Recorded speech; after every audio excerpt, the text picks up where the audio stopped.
Fantasy football drafts approaching. Here's a strategy going 0 RB that I went through a couple mock drafts and see what type of teams I would come up with. So the strategy pretty much is obviously not drafting a running back till the 6th, 7th round range. So with the third pick, I did a mock draft seeing what my team would come out like, not drafting a running back to the 6th round. It's the first round, third pick, Tyreek Hill. Obviously, that's a slam dunk pick. Either him or CeeDee Lamb, you're most likely going to get at that pick in number 3. Then second round, Chris Olave, which I think he has a good season once again for this New Orleans Saints team. Always been a solid receiver since he's been in the league over the last few seasons. And this New Orleans team don't really have a running game, and they're most likely going to be trailing a lot in games this season where they got to pass. Then third round, Drake London. He fell a little bit in this one.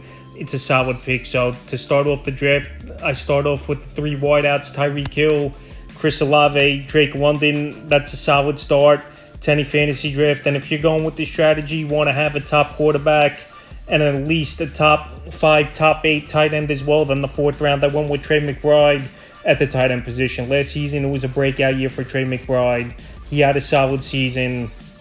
And this year with Kyler Murray even healthier and Marvin Harrison added to the offense, I think the middle of the field is going to be open even more. And McBride, he's in that top 3 or 4 range at the tight end position. Then 5th round, CJ Stroud, great rookie season last year. They add Stephon Diggs to the receiving room, and most likely they're the best receiving core in all the NFL. So CJ Stroud, to get him in the 5th round, I think is good value. 6th round, Jaylen Warren, I finally start with my first running back. Last season, Jaylen Warren, he did have a big year catching the football, and I believe he could overpass Najee Harris for more touches this season. Then 7th round, once again, another running back. I started getting my running backs in these mid-rounds. Tony Pollard, him and Tajay Spears, most likely, I believe, will be in a 50-50 split, but Pollard's still a decent receiver out of the backfield. Has obviously a lot of experience in between the tackles, and he signed a pretty good contract in the offseason.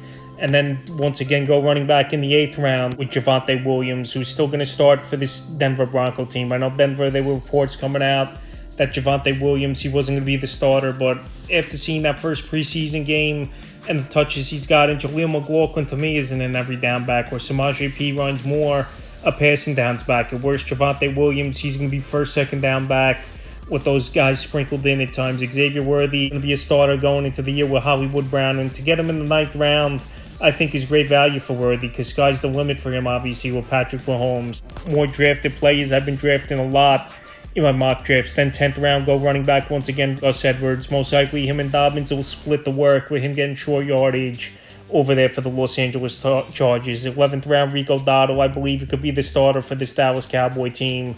Zeke Elliott, I think his best days are behind him, and he's got a lot of wear and tear on his body where he just can't handle a full workload anymore, as Elliott. So worst case, it'll be a 50-50 split. And to get Dotto in the 11th round is great value. 12th round, Keon Coleman. I think he possibly could be a breakout wide receiver this season in his first year.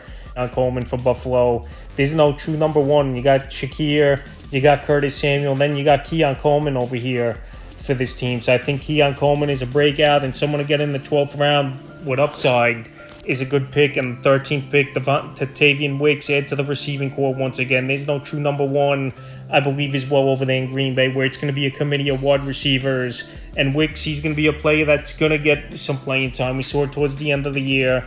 I know they got Jalen Reed, Christian Watson, Romeo Doubs, but I think Wicks could be decent. And in the last 2 rounds, I went Daniel Carlson and Detroit. In all my fantasy drafts, I just take defense. Kickers, the last 2 rounds. So the final roster: CJ Stroud, Tyreek Hill, Chris Olave, Jaylen Warren, Tony Pollard, my starting backs. Trey McBride, Drake London at the flex, Daniel Carlson, Detroit defense starting lineup. Then the bench: Javonte Williams, Xavier Worthy, Gus Edwards, Rico Dotto, Keon Coleman, and Tavian Wicks. I believe my roster, considering that I punted the running back position going till round 6, Jaylen Warren and Pollard, I think, isn't the worst thing in the world in the starting backfield when you got great receivers and a top tight end at the position. And then to fill out the bench, Javonte Williams, Edwards, and Dotto, you could have much worse than those players coming off the bench. And then I think a receiver, I went young with Worthy, Coleman, and Wicks. So considering going no running back to round 6, I believe I came out with a decent roster in this one where it definitely could compete, and hopefully one of those running backs emerges and becomes a top 15, 20 running back in the league this season. Next fantasy draft, 0 RB strategy. 8th pick overall, I went Amon-Ra St. Brown at the 8th spot. He's most likely going to be there in a majority of fantasy leagues as that spot. One of the better wide receivers in all fantasy football and pro football. Then Puka Nacua, surprising he fell down in that mid-second round range, is Puka Nacua. I know he's banged up right now, but I believe once again he has another season. Then Jalen Waddle as that flex third wideout option. Then Patrick Mahomes. For Mahomes to fall in the 4th round is great value, and that's what you got to do, wait out on these elite quarterbacks. I think 4th round is where I would start taking Mahomes, Allen Hurts, or Lamar Jackson in that range. Then the 5th round, Mark Andrews, he fell at great value. And with this strategy, like I mentioned, you got to go an elite quarterback and an elite tight end if you really want to maximize, not drafting a running back in the first 6, 7 rounds. Then James Conner in the 6th round, a running back getting a full workload. I believe it's a solid pickup at this point in the 6th round. James Conner is going to be the workhorse. I know Trey Benson is there, but Conner at minimum is going to be short yardage, and we know he's a decent receiver out of the backfield as well. Then Javonte Williams, I got once again in the draft. Got him in the 7th round. Maybe reach for him a little bit is Javonte Williams, but like I said, he's the number 1 running back over there for this Denver Bronco team. And last season, he showed some flashes, and now in a second year coming off the ACL injury, I believe he'll be healthier, productive. Then 8th round, Brian Robinson Jr., I believe it was a good pick at this point of the draft. Him and Eckler most likely in a 50-50 split over there for the Washington Commanders, with Robinson getting a lot of short yardage. And last season, I thought Robinson showed he could be a 3-down back as well, where he was surprising catching the football as well. Then in the 9th round, I went back to receiver Xavier Worthy. And if you've been watching the channel, Xavier Worthy, I'm big on him this season. And especially to get Worthy a starting wide receiver this year on an offense like the Kansas City Chiefs, to get him in the 9th round is a steal, because he could have every week potential to be a low-end number 2 wide receiver and a flex option at worst, Xavier Worthy. Then I went Jonathan Brooks. I know he's out 3-4 weeks of the season is Brooks, but for him to be my number 4 running back, I'm fine with stashing him on the bench and seeing what he could do, because Hubbard over there, Miles Sanders, but I believe Jonathan Brooks, by the midseason, he's going to be the starting running back for this Carolina Panther team that's still rebuilding. And I think in the 10th round is good value. Once again, Rico Dotto in the 11th round. Like I said, if you could get a starting caliber running back, or worst case, a running back that's going to be in a 50-50 split, like I believe Dotto will be in the 11th round, is good value. And he's got potential to break out, because Ezekiel Elliott, I believe his best days are behind him right now, as being an every down back and a big-time running back for the Dallas Cowboys and fantasy football. Then 12th round, Brian Thomas Jr., I believe, is a steal at this range. He's got a lot of upside. He's going to be a starter for this Jacksonville Jaguar team, most likely with them going with Thomas and Gabe Davis and Christian Kirk in the slot. Then Keon Coleman, once again, get him in that 13th round, where he has potential to be the number 1 wide receiver over there in Buffalo. And then to fill out the roster, Evan McPherson and the Vegas Raider defense are the final roster for this team.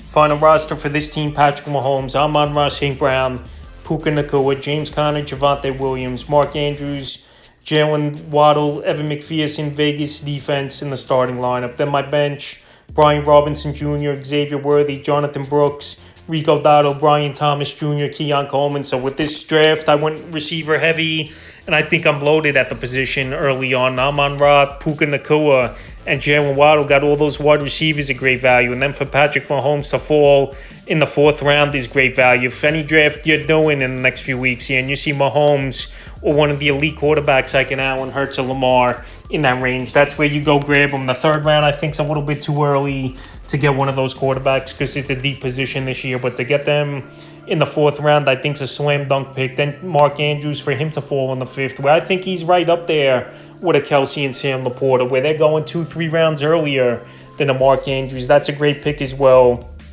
And then to round out the bench, I've had my Cooper players to pick from that I've usually wanted in these mocks. Brian Robinson, I've drafted a lot. I believe he's got good potential as even a number 2 running back, 3rd back for fantasy owners. Xavier Worthy, to steal him later in the draft was a great pick. And this is what you want to build your bench on: young players with upside, because we know what you're going to get from 4 or 5 year vets where their ceilings have been reached and it's capped out, where with these younger players, especially these receivers, Brian Thomas Jr., Keon Coleman, and Xavier Worthy. They all could be starters week one for their teams, and they could contribute right away. So to have lottery ticket and unlimited potential on the bench is great. And even with Rico Dotto, he could be the starting running back for this Dallas Cowboy team, which in offense, I believe they could put up points this season. And Jonathan Brooks, a young stash on the bench where he'll be back in the midweeks is Jonathan Brooks for fantasy owner. And a zero RB strategy mock draft I did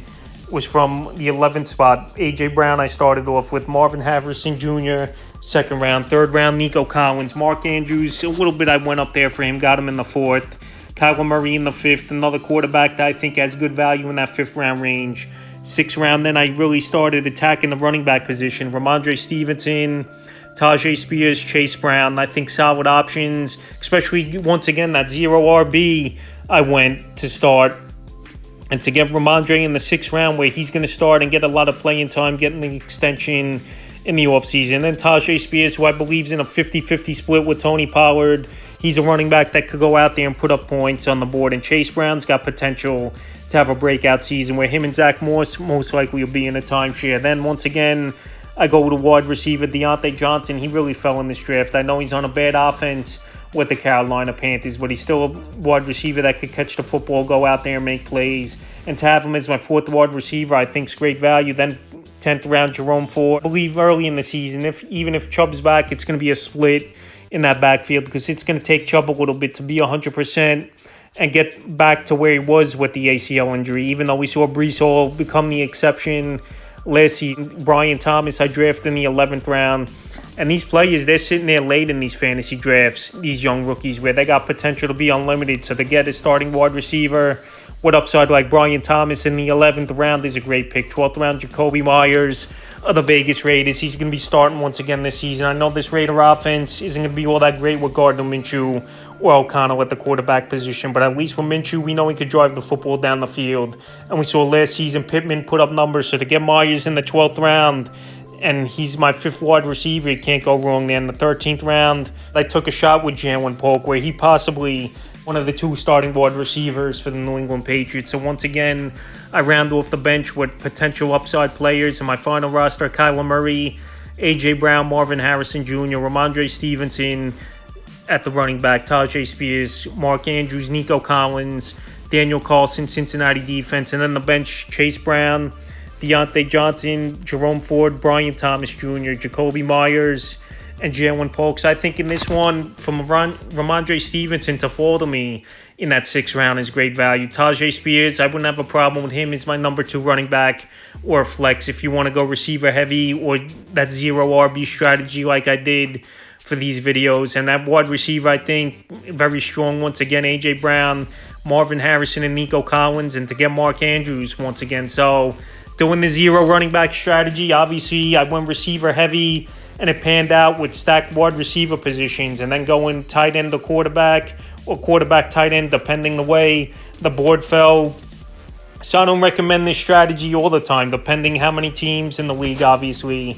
And all these mocks I did were 12-team leagues right now. But like I said, if you're in leagues with 3 wide receivers, 2 running backs, and a flex, this strategy possibly could work out more instead of this with the flex option, even though I mostly play in 3 receivers and a flex. But these were 2 running backs, a flex, 2 wide receiver type of leagues where you could get away a little bit more and really stack up that flex and wide receiver position. Running back strategy, and we'll see if some people are going to use this strategy or just do the traditional best ADP player on the board entering the 2024 fantasy football season.